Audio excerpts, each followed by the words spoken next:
Hello, and welcome to another episode of Untraditionally Traditional, a podcast with me, Brittany Duncan, a millennial homemaker. Join me each week as I share all the things I've learned that make keeping your home, garden, and life running smoothly, all while working. If you are enjoying the podcast, please be sure to subscribe in your favorite podcasting app so you get the episodes downloaded straight to you every Monday. Now, on to today's episode. Hello, everyone, and welcome back to Untraditionally Traditional, a millennial homemaker. I missed y'all. Thank you for your patience as I took a week off from the podcast last week. It was kind of a whirlwind, filled with mainly good things. I turned 30. I co-hosted a baby shower for my sweet friend Valerie, who owns Vista Farms with her husband Alex. If you've been around here long, you've probably heard me talk about their beef or lavender or just how cool I think she is. I had a few classes that I took through the Boise Learns Community Education Program, which is a really cool project that we have here in Boise where people volunteer to teach classes, and then when you register to take the class, they're pretty inexpensive, usually like $10 or $15 for the session. That course registration fee is given back to the school system. So that's a cool thing that I love to do. They have a course catalog come out quarterly. So I am taking a few of those classes. And then in addition to all of those wonderful things happening, I have a really exciting update. Y'all may have picked up a few weeks ago or maybe even months ago, I forget when I was talking about this, that I was working on a second side business because why not, right? Who needs sleep? But I'm super excited to announce that business has come to fruition. And I am now partnered with Casabella Home Decor, located here in Boise, as one of their vendors. They have an amazing shop, and it's filled with a handful of vendors who bring together curated collections of vintage and antique items, as well as items made by local artists and just all sorts of fun pieces in there. So I am one of their vendors. If you're in the Boise area, I would love for you to check out their shop and help to support us. And yeah, just check out my booth. I'll have some reels and things going up on Instagram once I am completely set up there to kind of give y'all a little sneak peek. But that is what I have been up to. So last week I had to take a little break between birthday celebrations and the shower and getting this business going and taking classes. I was just a little overwhelmed. So anyway, update completed. Let's jump into today's topic at hand, which is seed starting. Last year was my first year starting seeds indoors to get my seedlings established before planting season. And I'm hooked. I've jumped in with both feet. Johnson, who is my number one advocate and supporter of all my crazy passions and hobbies and tangents I get into, has set me up for seed starting success. As I just turned 30, he kept asking what I wanted for my birthday, and my answer was I have everything I need and more, which is totally true. And that I just wanted to really hone in my passions. And so Johnson got me everything I need to start my full garden from seed, which is my goal this year.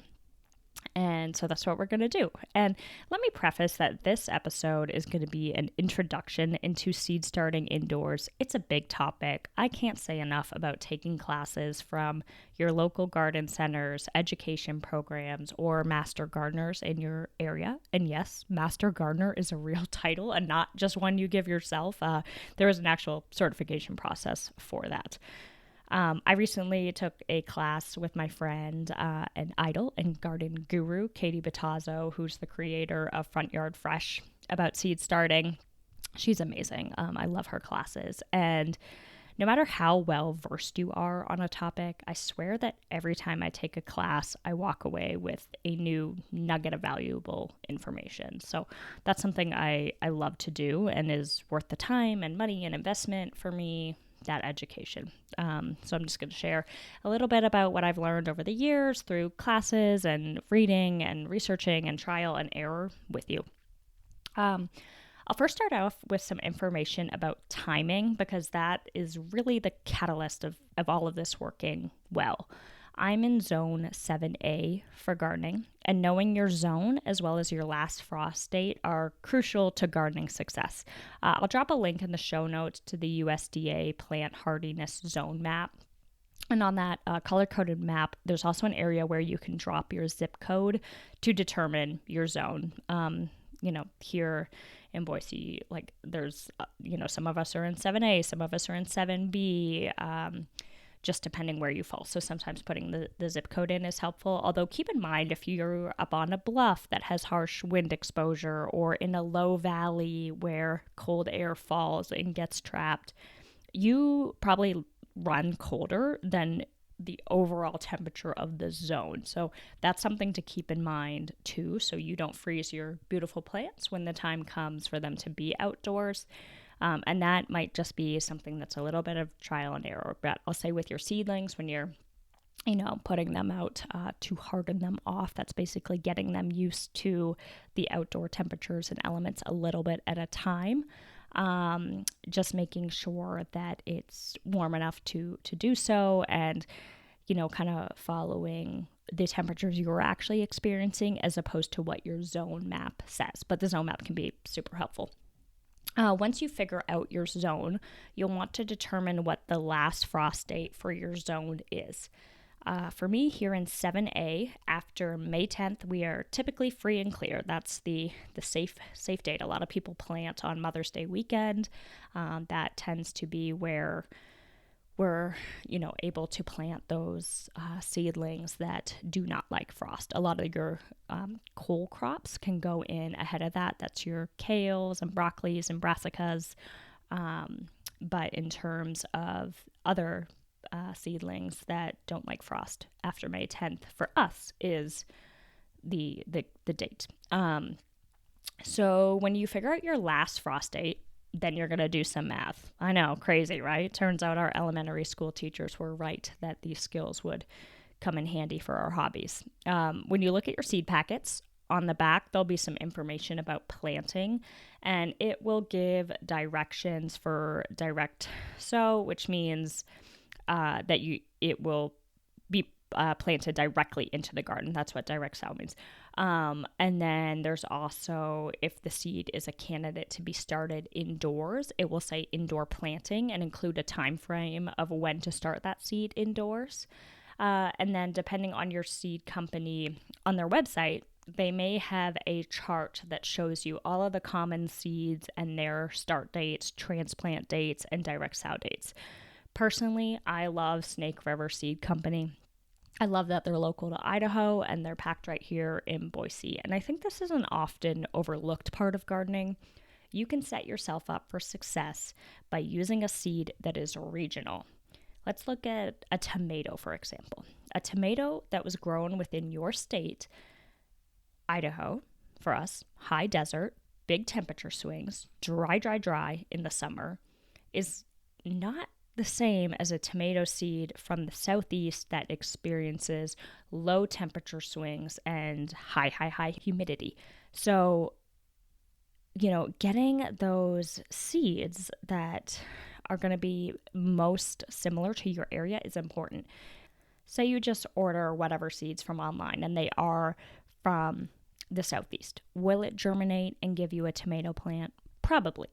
But I'm willing to bet that it won't be as strong of a plant or as prolific as a seed that was from your own area and adapted to the elements. So for me, this is an easy way to support local and regional farmers and growers, but it also sets me up for success. So it's a win-win-win.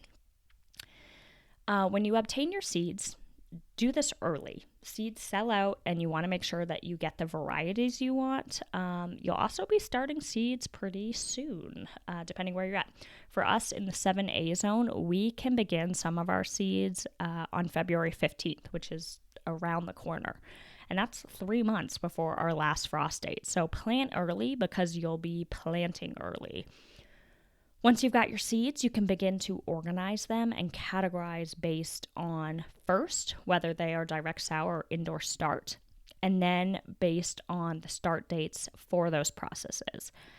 I have tried to do this in a book. I do love the action of like actually writing in a book, and I have this notebook that I take to every class I take and write all my notes, and it's where I do my garden vision board and all these fun things. But I have tried to like organize my seed starting in that book, and I have found that a spreadsheet is the way to go. It is. It's really helpful for the process because you can use formulas to sort your dates, and then you can organize the sheet by date so that everything is in order of when it needs to be done. So those features in an Excel spreadsheet are super helpful. I'll have a blog post up about this process and how I do it on my website this week. And the website, for those of you that don't know, is untraditionallytraditional.com. And yeah, I'll talk more about how I set up the sheet, the columns I use, the rows, all that fun stuff. But once you're organized, you can look at equipment, look at how much you're going to be growing. And I'll go through what I've got for our setup this year, but know that seed starting indoors does not need to be this involved. I have started seeds successfully indoors in a tray with a clear dome using sunlight as my light. It's possible, but your germination rate will probably be lower. Germination simply means that the seed sprouted and was viable. Having an artificial light is huge for germination and the growth of strong plants.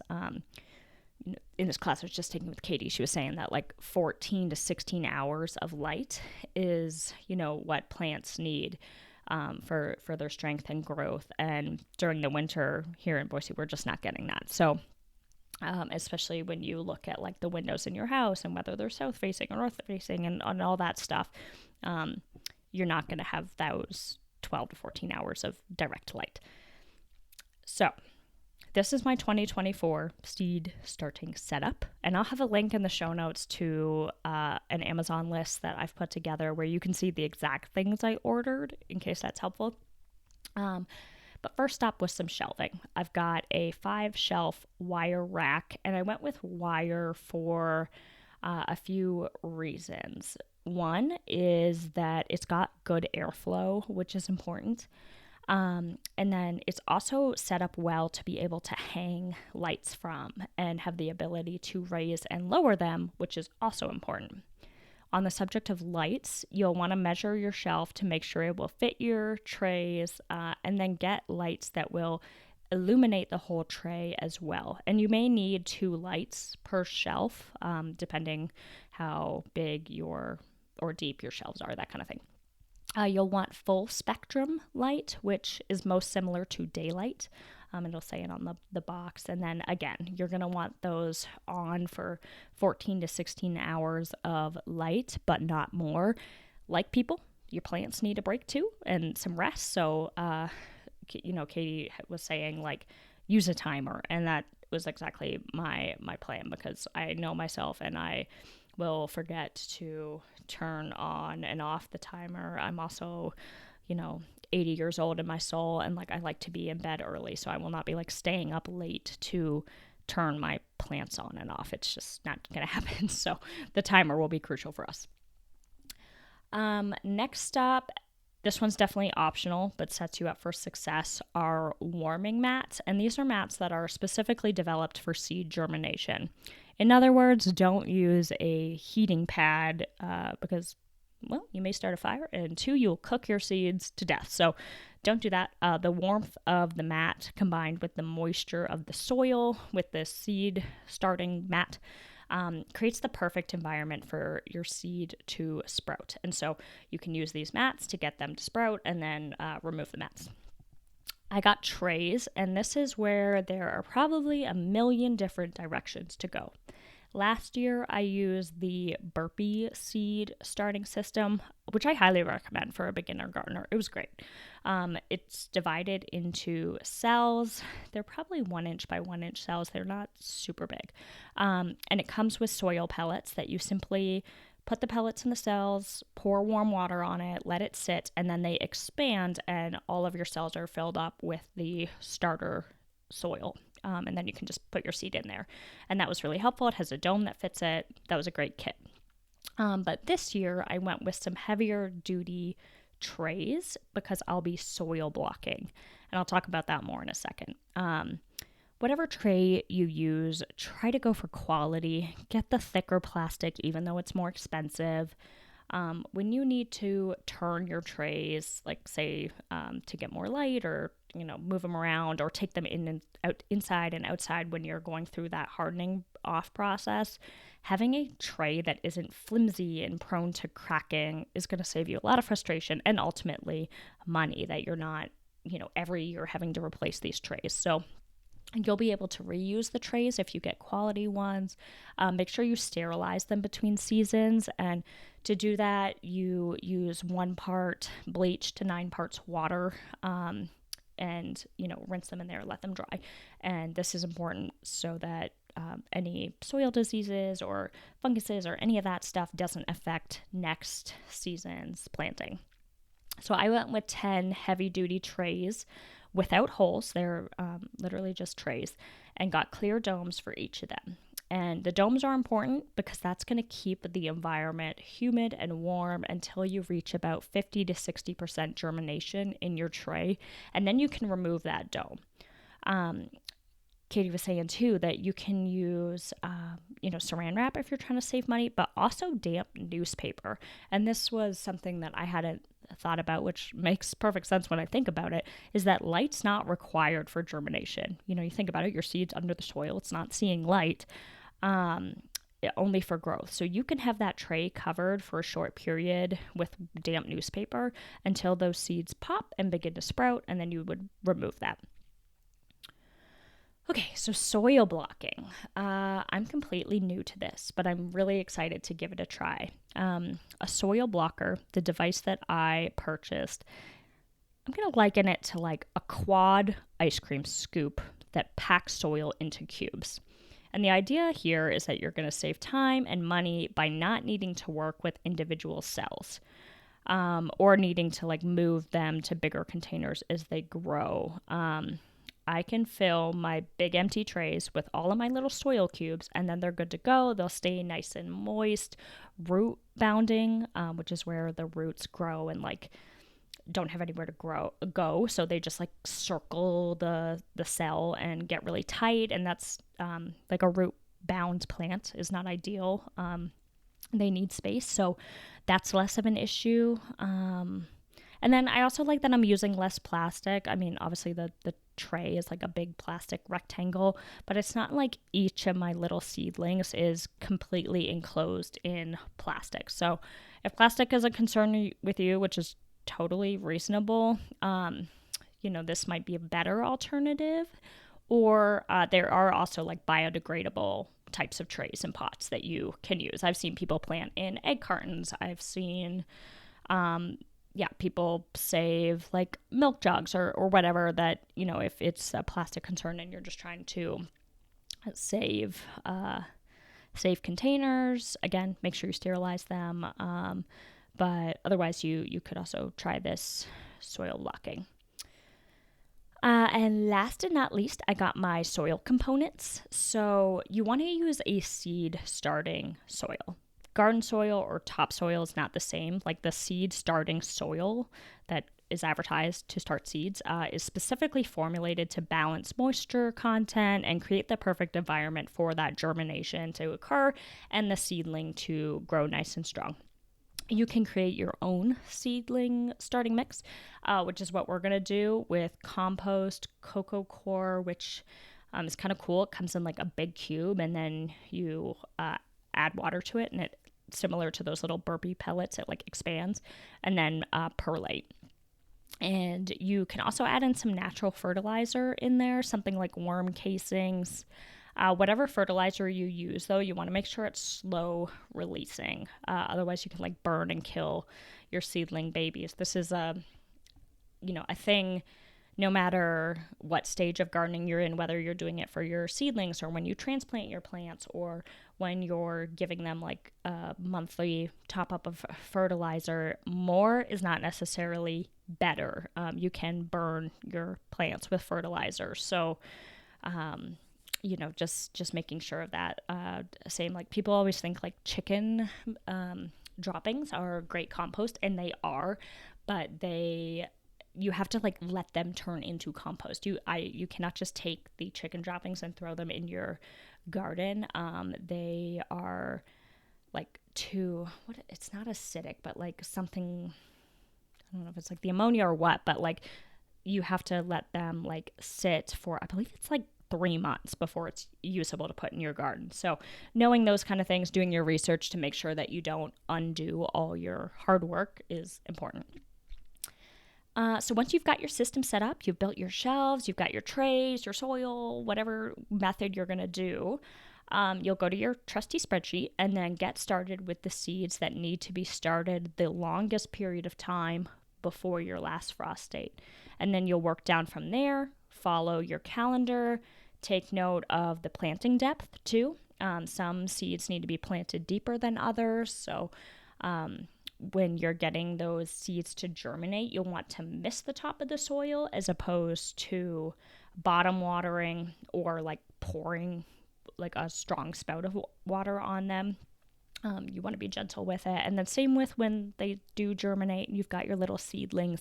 At that point, bottom watering is preferred because you're keeping the leaves and the topsoil drier.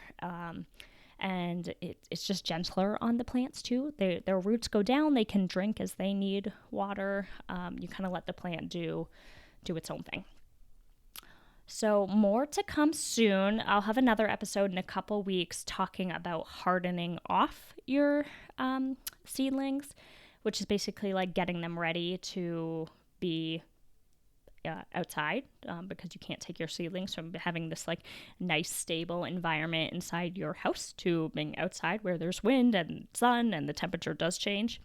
And then we'll also talk about cold crops and getting everything transplanted, the best way to do that.